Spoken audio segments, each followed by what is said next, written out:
যে এখানে আছে ভাত, আর দেখি এই যে কাঁকরুল ভাজা। কাঁকরুল ভাজা আমি খাই না, আমার দিচ্ছ কেন? তবু খা, দেখাবি তো।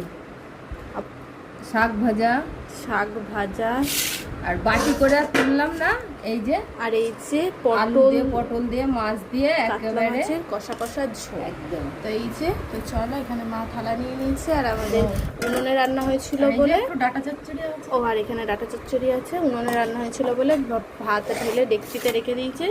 তো চলো আমার কাঁকরুল তুলে নাও, কেন দিলে? বেকার বেকারে সব ফালতু জিনিস আমি খাই না, ভুল করে দিয়ে দিয়েছে আমি। এই যে শাক ভাজাটা একটু খাই আমি, তার দিও না ভাত, কত ভাত দিয়ে দিলে? মানে খেয়ে আনে পেট ভরে। আর আমার মা আজকে সকাল থেকে আমার খেতে দিইনি। না দেখো বন্ধুরা, খেতে দিইনি বলছে ও, মিথ্যে কথা। বাড়ি মাছের ঝোল, শাক ভাজা, কাঁকরুল ভাজা, ভাত হয়ে গেছে। তারপরেও সকালে রুটি হয়েছে, তারপরে ঠান্ডা ভাত ছিল। কিছুই যদি না খায় তাহলে আমি কি করব বলো?